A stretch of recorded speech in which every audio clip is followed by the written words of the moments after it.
Hi hello welcome back to our channel. ఈరోజు పులిహోర ఎలా తయారు చేయాలో చూద్దాం. చాలా ఈజీ ప్రాసెస్.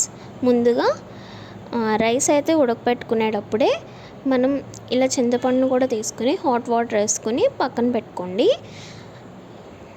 అది పక్కన పెట్టుకున్నాక ఇలా రైస్ ఉడికించిన దాంట్లో కొంచెం పసుపు, ఆయిల్, నార్మల్ ఆయిలేనండి, వేడి చేసిన ఆయిల్ ఏం కాదు, నార్మల్ ఆయిల్ వేసి ఒకసారి బాగా కలుపుకోండి. ఇలా వేడి మీద ఉన్నప్పుడే కలుపుకుంటే పొడి పొడిగా బాగుంటుంది. సో అది కూడా పక్కన పెట్టుకోండి. చింతపండు ముందుగా నానబెట్టుకున్నాం కదా, అది ఇలా ప్యూరీలా చేసుకుని బాయిల్ చేసుకోవాలి. కొంచెం లైట్గా పసుపు వేసుకుని బాయిల్ చేసుకోండి, కొంచెం నిలువ కూడా ఉంటుంది. ఆ తర్వాత ఇలా అల్లం, పచ్చిమిర్చి ఫ్రై చేసుకుని అది బాగా పేస్ట్ లాగా మిక్సీ చేసుకుని పక్కన పెట్టుకోండి. అలా పక్కన పెట్టుకున్నాక ఇలా ముందుగా రైస్ కలుపుకున్న దాంట్లో కరివేపాకు, ఉడికించిన చింతపండు, ఇలా పేస్ట్ చేసుకున్న అల్లం పచ్చిమిర్చి పేస్ట్ వేసుకుని కొంచెం ఆవుపిండి ఒక స్పూన్ వేసుకుని బాగా మిక్స్ చేసుకోండి. బాగా కలుపుకోండి.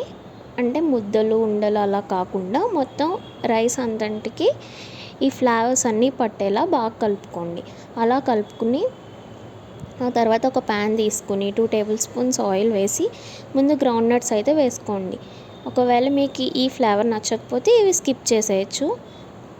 ఇలా ఇవి వేయించాక లైట్గా వేగాక అందులోనే శనగపప్పు, మినపప్పు, ఆవాలు కూడా వేసి బాగా ఫ్రై చేయండి. కొంచెం ఫ్రై అయ్యాక ఇలా గ్రీన్ చిల్లీస్ సన్నగా కట్ చేసుకున్నవి, రెడ్ చిల్లీస్ కట్ చేసుకున్నవి, కొద్దిగా కరివేపాకు వేసి ఒకసారి బాగా ఫ్రై చేయండి. ఇలా ఫ్రై చేసుకున్న దాన్ని మనం బాగా ఫ్లేవర్స్ అన్నీ కలుపుకున్న రైస్లో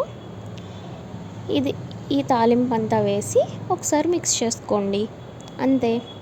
చాలా ఈజీ ప్రాసెస్ అండి, పెద్ద కష్టమేం కాదు. ఎవరైనా ఈజీగా చేసుకోవచ్చు. రీసెంట్లీ మ్యారీడ్, బ్యాచిలర్స్ ఎవరైనా చేసుకోవచ్చు. ఈ వరలక్ష్మి వ్రతానికి కూడా పర్ఫెక్ట్ ప్రసాదం.